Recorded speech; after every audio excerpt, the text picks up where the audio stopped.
hukum Allah dalam keindahan Injil. Minggu lalu kita sama-sama udah belajar firman Tuhan. Bapak Pembina menyampaikan firman Tuhan dengan sangat jelas.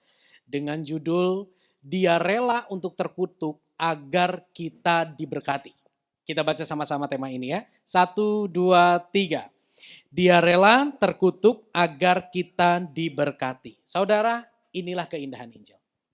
Ada satu pribadi yang rela menjalani kutuk yang begitu mengerikan supaya setiap orang yang percaya kepadanya memperoleh berkat yang luar biasa. Dan berkat yang dikatakan minggu lalu oleh Bapak Pembina bukan berkat materi, bukan berkat jasmani, tetapi berkat kehidupan yang kekal, berkat status sebagai anak Allah, berkat status sebagai pribadi yang dikasihi oleh Allah.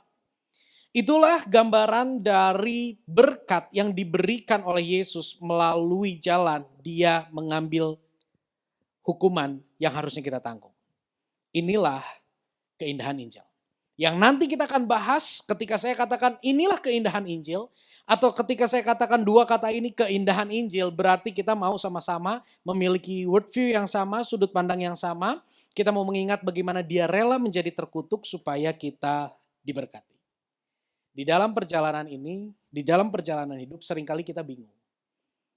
Apa sih korelasi hubungan Injil dengan kehidupan kita sehari-hari? Mari kita renungkan hal ini sama-sama, saudara. Ini saya munculkan beberapa kondisi yang kita hadapi, beberapa kondisi yang mungkin terjadi. Mungkin hari ini kita sedang mengalami pergumulan hidup. Berbicara tentang hidup jauh dari kata ideal, hidup jauh dari kata yang kita inginkan, mungkin kesehatan kita, mungkin perekonomian kita, mungkin usaha kita, mungkin apapun itu saudara, latar belakang kita, masa lalu kita gak ideal. Atau hari ini kita sedang mengalami krisis kasih, bagaimana kita ada di dalam sebuah relasi yang begitu toksik, relasi di rumah tangga yang begitu toksik, relasi di lingkungan kerja, relasi di gereja bahkan. Krisis kasih berbicara relasi yang saling menyakiti.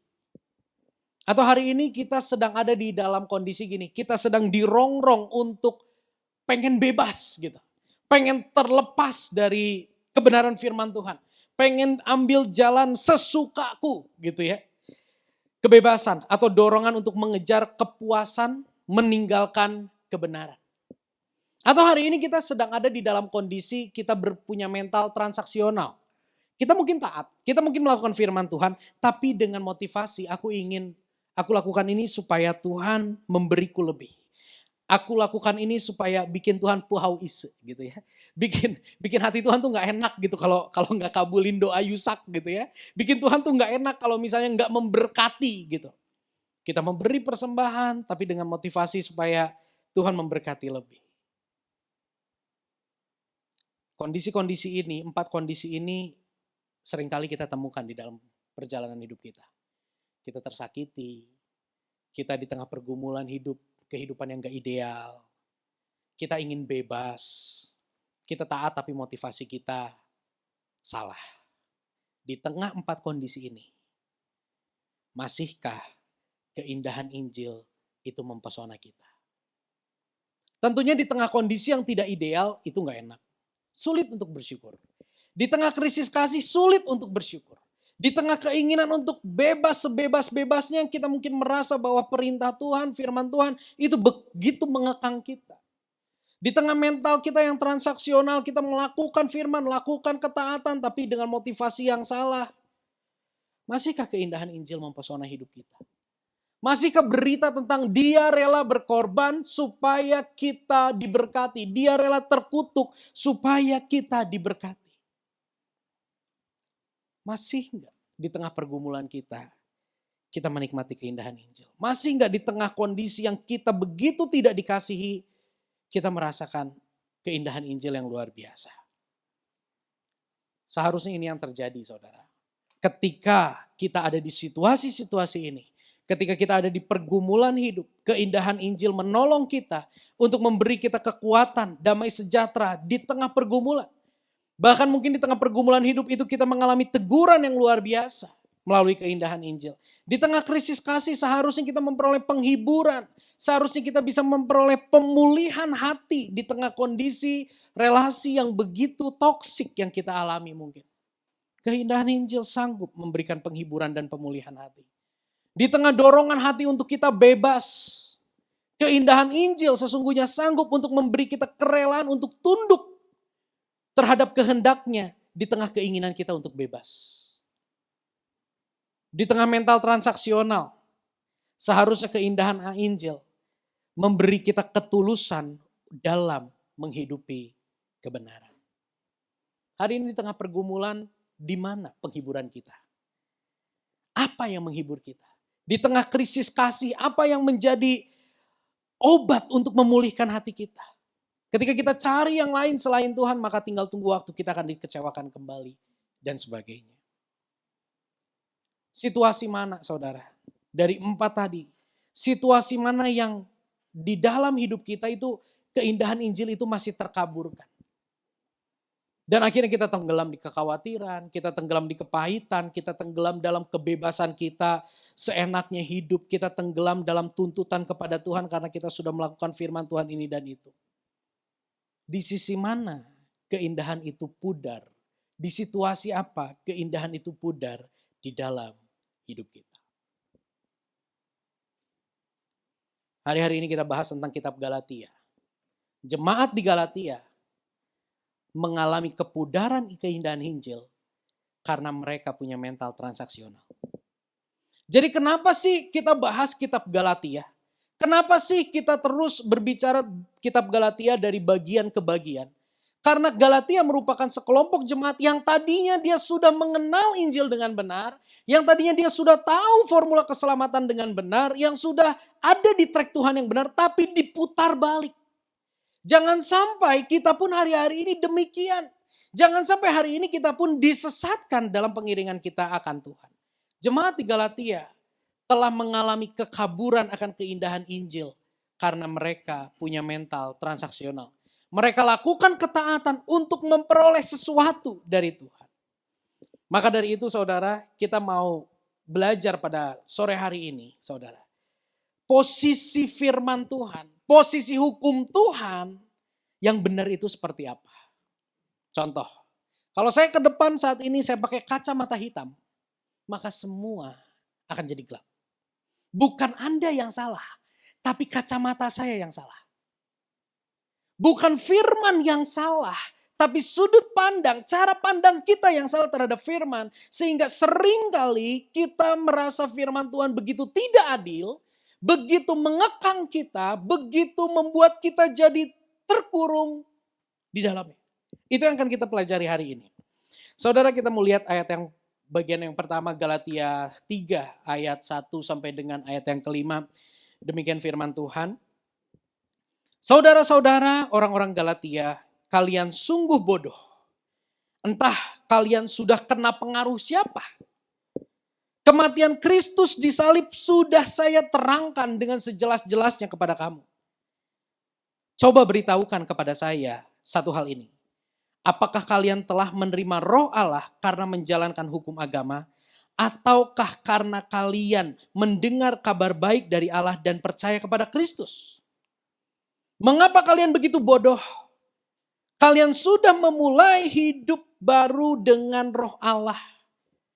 Masakan sekarang kalian mau mencapai kesempurnaan dengan kekuatanmu sendiri? Percuma saja semua yang sudah kalian alami itu. Masakan percuma. Allah memberikan rohnya kepadamu dan mengadakan keajaiban-keajaiban di antara kalian. Apakah Allah melakukan itu karena kalian melakukan hukum agama atau karena kalian mendengar kabar baik itu dan percaya kepada Kristus? Lewat ayat ini saudara, ini satu teguran yang sangat keras. Jemaat di Galatia beranggapan bahwa pengorbanan Yesus itu enggak cukup bagi mereka. Pengorbanan Yesus itu enggak bisa menjawab pergumulan hidup mereka. Pengorbanan Yesus itu enggak bisa menolong mereka ketika mereka ada dalam krisis kasih. Pergumulan Yesus buat jemaat Galatia enggak cukup untuk membuat mereka tunduk kepada perintah Tuhan. Jemaat di Galatia merasa pengorbanan Yesus tidak cukup bagi mereka dan harus ditambah dengan ketaatan mereka baru mereka akan diselamatkan. Tanpa keindahan Injil, sudut pandang kita akan perintah Allah akan begitu negatif. Tanpa keindahan Injil, sudut pandang kita, kacamata kita melihat perintah Tuhan, melihat firman Tuhan, itu akan sangat negatif. Tanpa keindahan Injil, di tengah pergumulan, kita akan melihat hukum Tuhan sebagai bentuk ketidakpeduliannya. Di tengah situasi pergumulan hidup, ketidakidealan situasi yang kita alami, dan kita mendengar firman Tuhan, kita mendengar hukum Tuhan ini dan itu, kita akan melihat itu sebagai bentuk ketidakpedulian Allah. Aku sedang bergumul. Sekarang diperberat lagi dengan perintah Tuhan. Hidupku udah gak ideal, sekarang aku harus lakukan ini dan itu begitu sulit. Tuhan gak peduli sama aku. Di tengah krisis kasih tanpa keindahan Injil, hukum Allah, kita akan pandang sebagai ketidakmengertian Allah. Mengampuni. Kenapa harus mengampuni? Allah tidak mengerti bagaimana perasaanku. Di tengah kehendak kita, dorongan untuk kita bebas sebebas-bebasnya, hidup di luar firman Tuhan, tanpa keindahan Injil, hukum Allah akan kita lihat sebagai bentuk pengekangan Allah bagi hidup kita. Aku pengen bebas, tapi firman Tuhan selalu mengekang aku. Bilang gak boleh gini, gak boleh gitu. Kita akan lihat firman Tuhan sebagai bentuk pengekangan Tuhan yang menyandra kita. Di tengah mental transaksional, ketika kita melakukan firman Tuhan dengan motivasi yang salah, tanpa keindahan Injil, kita akan memandang hukum Tuhan sebagai sogokan bagi dia. Oh, aku ingin diberkati, aku harus lebih rajin melayani. Aku ingin supaya usahaku lancar, aku harus lebih rajin memberi dalam pekerjaan Tuhan. Output dari semua ini apa? Kita akan jadi orang yang berontak kepada Tuhan. Kita akan merasa Tuhan begitu tidak adil. Kita akan merasa Tuhan begitu tidak peduli. Kita akan merasa begitu dituntut dan kita kecewa. Akhirnya setiap kali kita ibadah, setiap kali kita mendengarkan firman Tuhan, pulang dari gereja, kita akan rasa capek luar biasa. Karena kita punya pemikiran gini, satu belum dilakukan, udah datang perintah yang lain lagi. Dan hidupku makin terkekang. Bagaimana hari ini kita memandang hukum Tuhan? Apakah kita memandang hukum Tuhan sebagai bentuk ketidakpeduliannya terhadap kita? Apakah kita memandang hukum Tuhan sebagai Tuhan kok tidak mengerti si kondisi yang aku alami? Apakah kita memandang perintah Tuhan itu sebagai bentuk pengekangan Tuhan bagi hidup kita? Apakah kita memandang firman Tuhan, melakukan kehendak Tuhan itu sebagai bentuk sogokan bagi dia? Selama kita memandang firman Tuhan seperti 4 hal ini, kita akan merasa begitu tersandra, begitu terseok-seok dalam perjalanan rohani kita. Tidak ada sukacita di dalamnya. Kita lanjutkan. Galatia, jemaat di Galatia memandang firman Tuhan dari lensa sudut pandang yang salah. Galatia 3 ayat 21 sampai 22. Kita baca sama-sama ayat ini ya. 1, 2, 3. Apakah itu berarti bahwa hukum agama berlawanan dengan janji Allah? Tentu saja tidak. Sebab kalau hukum agama diberikan untuk menganugerahkan hidup kepada manusia, maka manusia dapat berbaik dengan Allah melalui hukum agama. Tetapi di dalam Alkitab tertulis bahwa seluruh umat manusia berada di bawah kekuasaan dosa. Karena itu, pemberian yang dijanjikan berdasarkan percaya kepada Yesus Kristus diberikan kepada mereka yang percaya. Lewat ayat ini Paulus ingin mengingatkan gini. Paulus ingin mengingatkan bahwa janji keselamatan Allah itu tidak bisa diraih dengan cara kita melakukan perintah Tuhan. Perintah Tuhan adalah hal yang mutlak, tidak bisa ditawar sehingga manusia tidak pernah mampu melakukannya 100%. Maka dari itu keselamatan diberikan bukan sebagai reward dari ketaatan, tapi keselamatan adalah pemberian Allah. Amin. Lewat ayat ini apa yang kita baca kembali Paulus ingatkan. Di dalam kitab Galatia terus Paulus berulang mengingatkan keselamatanmu itu bukan pencapaianmu. Tapi keselamatanmu itu adalah pemberian Allah. Lalu kalau gitu berarti apakah hukum Allah nggak perlu?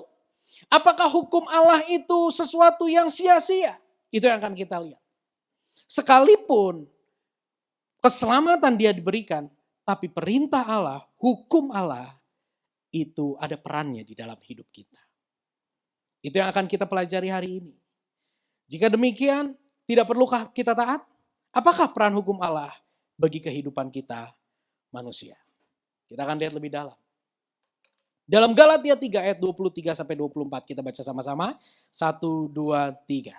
Sebab sebelum 1, 2, 3. Sebelum tiba waktunya untuk percaya kepada Kristus, kita dijaga ketat oleh hukum agama. Kita seperti dikurung sampai iman itu dinyatakan. Dengan demikian, hukum agama menjadi sebagai pengawas kita sampai Kristus datang untuk membuat kita berbaik kembali dengan Allah karena kita percaya kepada Kristus. Ini agak sulit untuk dipahami, maka saya akan jelaskan di sini.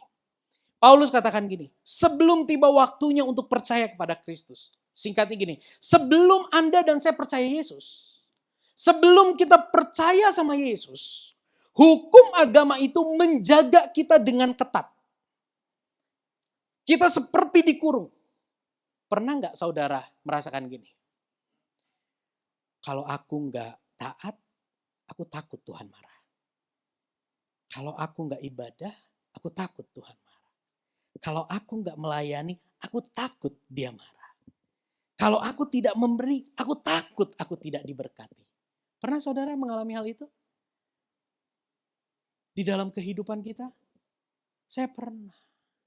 Kamu lebih banyak nonton TV daripada ibadah. Waktu ibadah dipakai buat nonton Doraemon. Nanti Tuhan marah. Waduh, saya takut saudara. Jadi saya ibadah melakukan hukum Tuhan itu dengan hati yang takut. Takut dihukum. Dan yang di ayat yang ke-24. Dengan demikian hukum agama menjadi sebagai pengawas kita. Dua hal yang kita mau bahas. Dijaga ketat oleh hukum agama. Itu memiliki pengertian. Dijaga ketat itu berbicara tentang penjagaan seperti militer yang sangat kaku. Dan ada konsekuensi tegas yang diberikan kepada pelanggar. Jadi ketika kita dijaga ketat oleh firman Tuhan, ketika kita melihat firman Tuhan sebagai penjaga ketat hidup kita, maka yang akan terjadi apa? Yang akan timbul apa? Ketakutan. Aku takut dihukum. Aku takut akan konsekuensinya. Kita bukan mengasihi Tuhan, melakukan firman Tuhan bukan karena mengasihi dia, tapi karena kita takut. Dan kata kedua adalah pengawas. Di konteks Galatia, orang-orang Roma, orang-orang kaya di Roma memiliki budak yang bisa dia percaya untuk mengawasi kehidupan moral anak laki-laki mereka. Sampai anak laki-laki mereka menjadi dewasa. Jadi sebelum kita mengenal Kristus tanpa kita sadari, kita memandang firman Tuhan dari sudut pandang sebagai penjaga ketat dan dia akan menghukum kita kalau kita melanggar. Firman Tuhan sebagai pengawas di mana kita jadi tidak bisa berbuat banyak, kita seperti diawasi sedemikian rupa, yang akhirnya membawa kita kepada rasa takut, rasa tidak merdeka, rasa terkungkung, rasa diperbudak oleh firman Tuhan. Jika itu yang ada menjadi perasaan kita terhadap firman Tuhan menjadi sesuatu yang sangat meletihkan bagi hidup kita. Aku mau lakuin firman Tuhan karena takut. Pengennya sih aku gak lakuin firman Tuhan. Tapi kalau aku gak lakuin firman Tuhan, aku nanti gak diberkati. Kalau aku gak lakuin firman Tuhan, nanti aku ngalamin celaka. Kalau aku gak ngelakuin firman Tuhan, nanti aku ini dan itu. Kayaknya Tuhan baper kalau kita gak lakuin firman Tuhan. Akhirnya kita melakukan firman Tuhan bukan dengan kerelaan, bukan dengan ketulusan. Kita lakuin firman Tuhan dengan ketakutan. Ditinggalkan, dengan ketakutan tidak diberkati. Dan ini yang terjadi saudara. Ketika firman Tuhan berperan sebagai penjaga ketat dan pengawas kehidupan kita. Roma 1 ayat 32 firman Tuhan berkata, mereka tahu bahwa menurut hukum Allah, orang yang melakukan semua itu patut dihukum mati. Walaupun begitu, mereka melakukan juga hal-hal itu dan malah menyetujui pula orang lain melakukannya. Saudara, sekalipun firman Tuhan sudah menunjukkan bagaimana penghukuman ketika seseorang tidak melakukan firman Tuhan, tapi rasa takut itu tidak bisa membuat manusia konsisten hidup dalam firman Tuhan. Kita lihat contoh bangsa Israel. Bangsa Israel udah ngalamin mujizat Tuhan, tapi mereka meragukan Tuhan. Bangsa Israel udah melihat ketegasan Tuhan terhadap pelanggaran firman Tuhan, tapi mereka tetap melakukan. Dan mungkin itu relate dengan kehidupan kita hari ini. Kita tahu ini salah. Kita tahu itu nggak benar, tapi kita maju terus. Karena apa? Karena kedagingan kita jauh lebih kuat dan Paulus tadi katakan kita diperbudak ada di dalam kuasa dosa.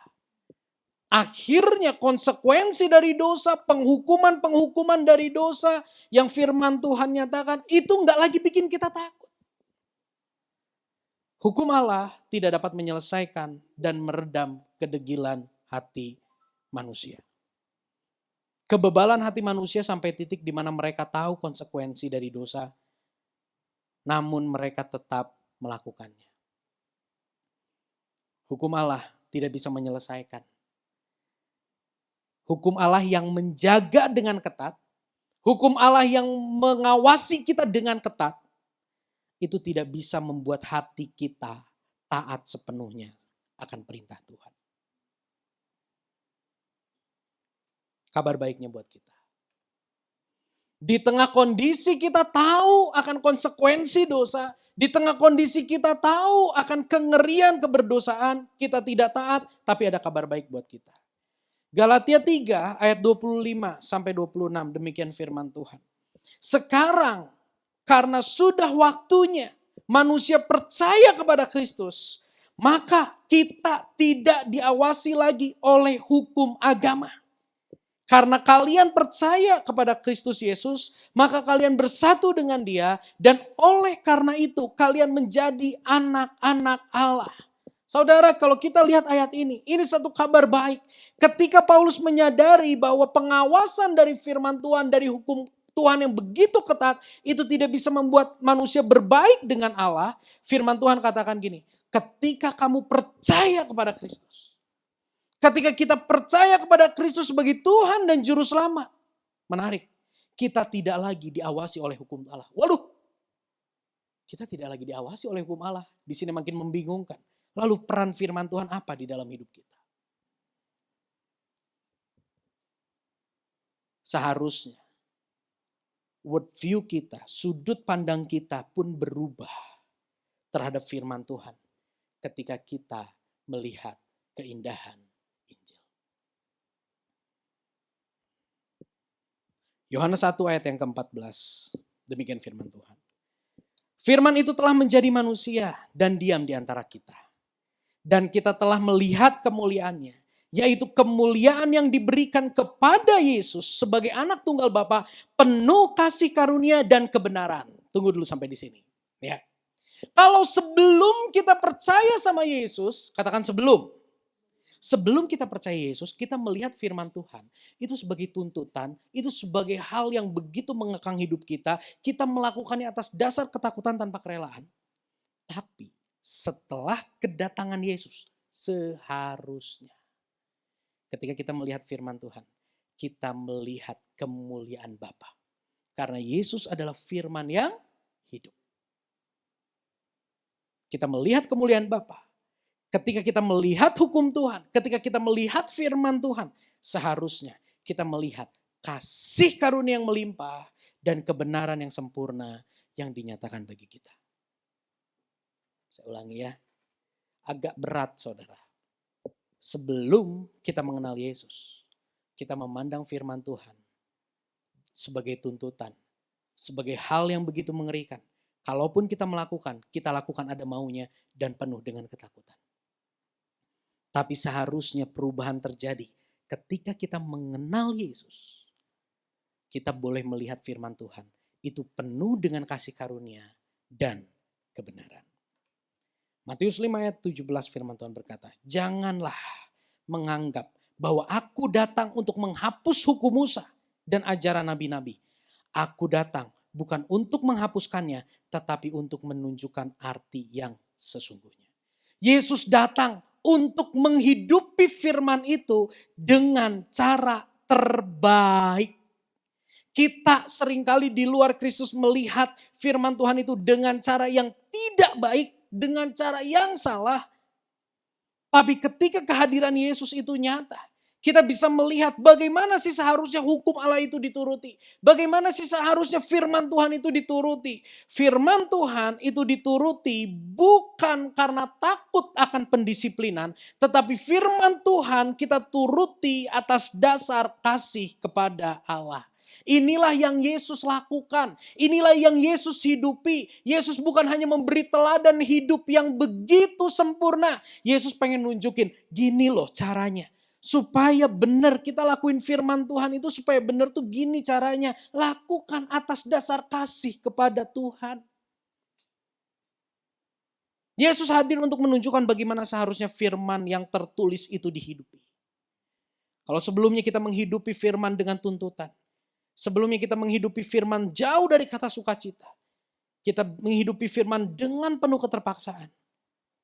Tapi Yesus menghidupinya bukan karena takut akan pendisiplinan jika melanggar. Tetapi atas dasar kasih kepada Allah. Sehingga tidak heran Yesus bisa berkata, bukan kehendakku yang jadi, melainkan kehendakmu yang terjadi.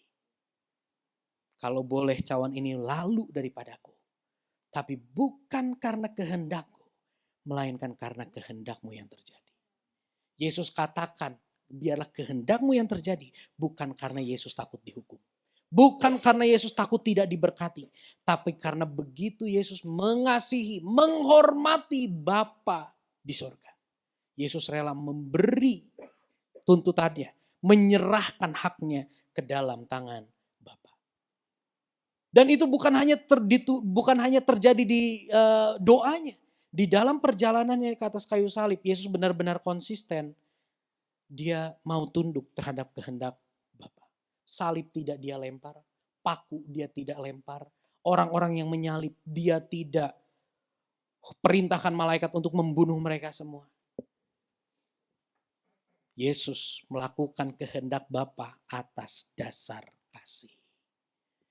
Saudara, melalui pengorbanan Yesus yang adalah firman yang hidup.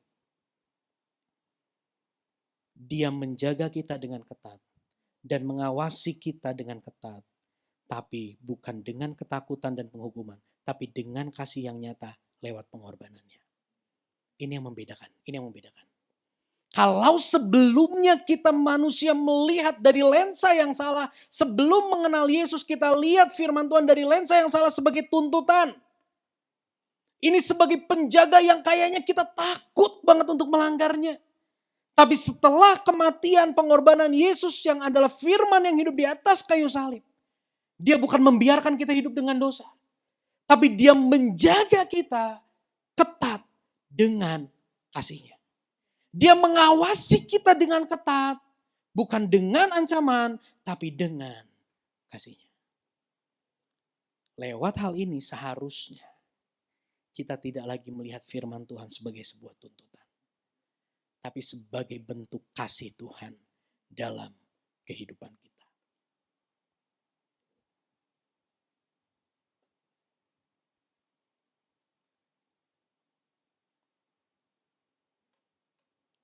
Dalam keindahan Injil. Ketika kita melihat firman Tuhan lewat lensa atau kita melihat firman Tuhan dalam keindahan Injil. Hukum Allah bukan lagi sesuatu yang dituruti dengan maksud untuk kita terluput dari sesuatu, tetapi kita turuti karena kita disadarkan akan kasih Allah dalam Yesus Kristus.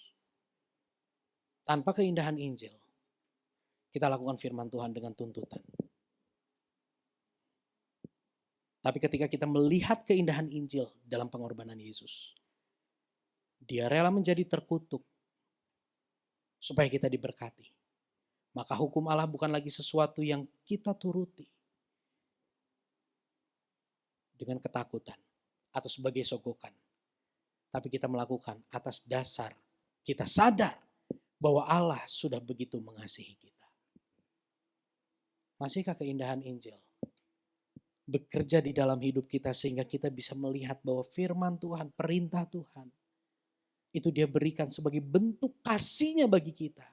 Dan kita punya kerelaan untuk taat, bukan karena takut, tapi kita sadar karena kita terlebih dahulu dikasihi. Dalam keindahan Injil,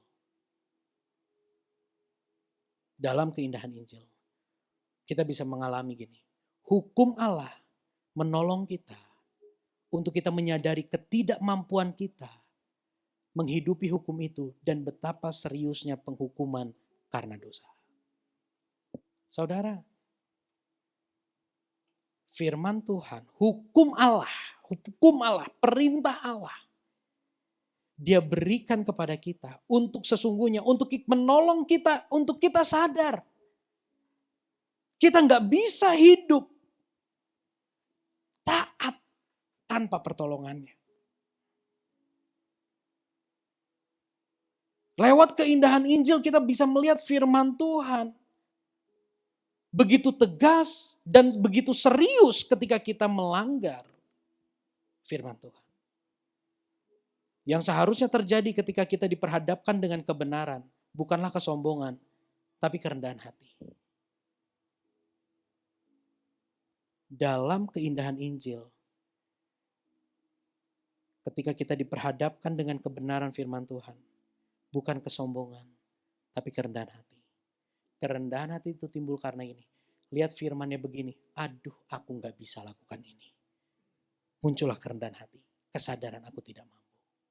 Jika hari ini Anda melihat firman Tuhan, diperhadapkan dengan kebenaran, Anda menjadi sombong, berarti kacamata Anda dan saya salah. Jika hari ini kita diperhadapkan dengan kebenaran firman Tuhan, dan itu membuat kita gini, tuh kan aku sudah melakukannya, dia tidak melakukannya.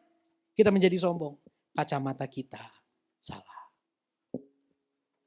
Mari pandang firman Tuhan, mari pandang hukum Tuhan dari lensa Injil.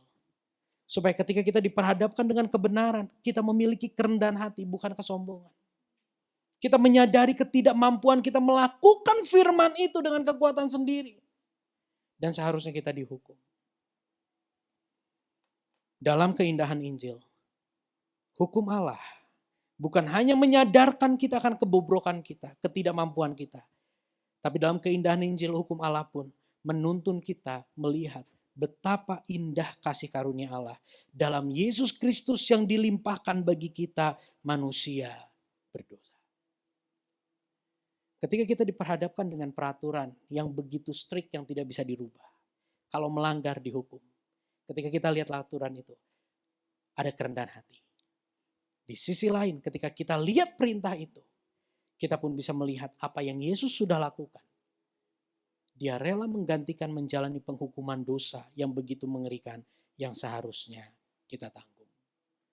Seorang teolog bernama Tim Keller berkata demikian.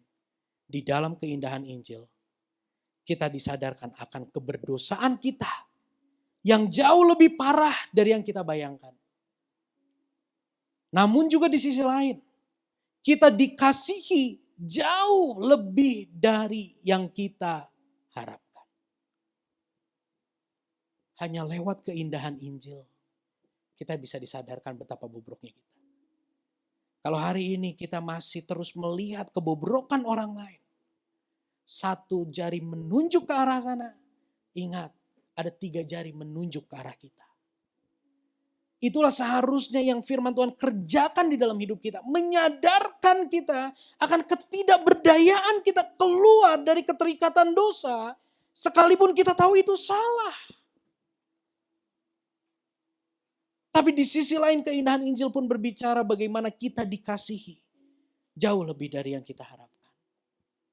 Anda mungkin hari ini merasa Anda sudah begitu parah terjatuh. Anda sudah begitu tidak layak diampuni.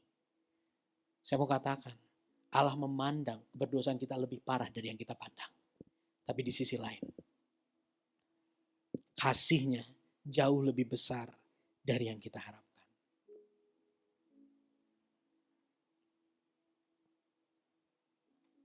Jika hari ini kita ada di dalam kondisi, kita tahu firman Tuhan, perintah Tuhan, tapi kita langgar firman Tuhan. Mungkin hari ini kita ada di tengah kondisi gini. Aku belum mau lakukan firman Tuhan itu. Dengan keindahan Injil akan membuat kita tidak nyaman dalam pelanggaran. Bukan karena kita takut akan penghukuman, tetapi kita menyadari betapa limpahnya kesempurnaan kasih Allah bagi kita. Ketika kita memandang keindahan Injil, bukan kita tidak pernah jatuh dalam dosa. Tapi ketika kita jatuh dalam dosa, maka akan timbul keindahan Injil itu akan membuat kita tidak nyaman hidup dalam pelanggaran. Tapi ketidaknyamanan itu bukan karena kita takut, tapi karena kita tidak nyaman karena kita tahu kita sudah dikasihi begitu luar biasa. Dan seharusnya aku tidak menyakiti hati Allah lewat kehidupanku. Jadi Injil bukanlah kunci untuk membebaskan kita melakukan pelanggaran. Di dalam keindahan Injil ada ketidaknyamanan ketika kita hidup dalam pelanggaran. Mungkin hari ini kondisi kita sedang taat akan firman Tuhan. Kita ngerasa, hidupku sesuai dengan firman Tuhan. Dengan pertolongan keindahan Injil, kita taat akan firman Tuhan. Bukan dengan mental transaksional, di mana akhirnya kita menuntut Allah melakukan apa yang kita inginkan. Kita melayani, tidak dengan mental transaksional. Kita mengampuni. Kita mendoakan mereka yang menyakiti kita. Kita tetap lakukan firman Tuhan sekalipun konsekuensi di sekitar kita begitu menyeramkan bagi hidup kita. Kita melakukannya bukan dengan mental transaksional. Yang akhirnya ujungnya kita tuntut sama Tuhan. Kita rasa kita udah bayar premi lewat ketaatan. Hingga pas ada saatnya nanti kita mau klaim. Kita gak kayak gitu. Mungkin hari ini kita bimbang. Firman Tuhan bilang A. Tapi kok hatiku pengennya Z ya. Pernah saudara ada di titik itu? Kita bimbang sekali untuk mengambil keputusan. Di dalam kebimbangan kita terhadap firman Tuhan, keindahan Injil akan menolong kita untuk kita mengambil keputusan yang tepat untuk taat. Bukan karena iming-iming berkat, tapi karena kita menemukan kasih terbesar yang berlimpah dan kita sadar Dia layak untuk kita senangkan. Di tengah kebimbangan kita, lakukan firman atau tidak. Keindahan Injil itu akan menolong kita untuk kita merespon dengan benar, lakukan firman. Tapi enggak sampai di situ. Kita lakukan firman bukan karena iming-iming berkat. Kita lakukan firman bukan untuk memperoleh kenikmatan kita. Tapi kita melakukan firman karena kita tahu karena hanya Dia yang layak kita senangkan. Mungkin kondisi kita hari ini kita sedang ada di dalam kenyamanan. Kita memperoleh apa yang kita inginkan. Dengan keindahan Injil, kita tidak merasa itu adalah upah dari ketaatan kita. Tetapi itu sebagai bentuk kemurahan hati Bapa kepada anaknya. Saudara, di dalam Kristus, Anda dan saya sudah menerima berkat begitu sempurna. 100%. Ketika seseorang merasa, aku bisa berprestasi lebih dari yang lain. Itu karena aku rajin ibadah. Itu karena aku rajin melayani. Yang akan terjadi, kita akan jadi sombong. Yang akan terjadi, kita akan dalam kesaksian kita akan menceritakan gini. Bukan Tuhan yang hebat, tapi aku yang hebat melakukan firman Tuhan. Maka Tuhan puhau ise sama aku. Dan Tuhan memberkati aku. dalam keindahan Injil. Kita tidak merasa pemberian berkatnya itu upah. Tapi itu sebagai bentuk kemurahan hati Bapa yang mengerti apa yang kita butuhkan. Amin. Pernah saudara mengalami satu pemberian, Tuhan kasih sesuatu yang Anda rasa kayaknya Anda tidak pernah mendoakan itu. Tapi Tuhan kasih. Itu bukan karena Anda taat. Itu semua karena kemurahan hati Bapa yang sangat mengerti kebutuhan anaknya. Yang terakhir, mungkin hari ini kondisi kita begitu tidak nyaman. Kita tidak memperoleh apa yang kita inginkan. Di tengah ketiadaan apa yang kita harapkan, keindahan Injil akan menolong kita. Untuk kita tidak memandang itu sebagai penghukuman atau kurangnya poin kebaikan di hadapan Allah. Tapi kita dimampukan memandang itu sebagai pembentukan, bahkan Dia sanggup memberi yang jauh lebih baik dari yang kita harapkan. Saudara, hari-hari ini iblis mungkin tidak bekerja dengan mengganggu tidurmu, engkau ditarik kakinya. Iblis mungkin tidak bekerja mengganggu engkau dengan penampakan yang seram-seram. Tapi iblis bisa mengganggu kita di hati dan pikiran. Membuat kita merasa, wah kayaknya aku dihukum Tuhan. Saya akan tutup dengan kesaksian. Kemarin hari Rabu saya pulang dari Jakarta, saya mengikuti seminar. Satu seminar yang sebetulnya saya juga agak setengah-setengah ikut. Karena saya kebayang arah pembicaraannya. Di dalam seminar itu ada statement-statement yang sangat mengganggu saya. Dan saya diberi kesempatan untuk bertanya. Jadi saya ketik WA, ya. Ketik WA. Saya tanya, statement ini tuh maksudnya gimana? Dua pembicara, dua-duanya saya tanya karena saya rasa itu sangat menggelisahkan dan berbahaya statement itu. Saya tanya untuk dijelaskan. Tapi saya tidak mendapat jawaban. Pulanglah saya ke Bandung. Sampai Bandung, belum makan, perut lapar. Angetin ayam. Ternyata di bawahnya ada jambal roti, saudara. Jadi itu ayam rasanya enak banget. Ayam dari Bekasi itu dada. Itu sehat. Tapi di bawahnya ada jambal roti. Jadi saya makan sama jambal rotinya semua. Loncat saudara, bukan jambal rotinya. Tekanan darah saya 180 per 110 atau 107. Loncat. Saya gelisah, saya takut dan sebagainya. Di dalam hati saya, ini gara-gara gue nanya tadi. Gara-gara gue gak setuju sama pendapat pembicara itu. Kayaknya Tuhan marah. Aku dihukum sama Tuhan. Saudara, di dalam Yesus seharusnya pemikiran demikian tidak ada. Dan mungkin itu terjadi juga dalam hidup kita.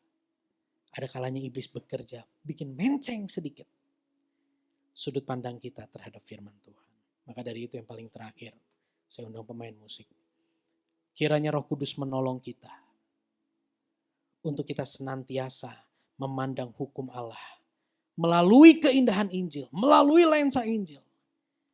Sehingga kita menghidupinya bukan dengan ketakutan atau keterpaksaan, tetapi dengan sukacita dan kerelaan. Pada akhirnya Kristus yang dipermuliakan.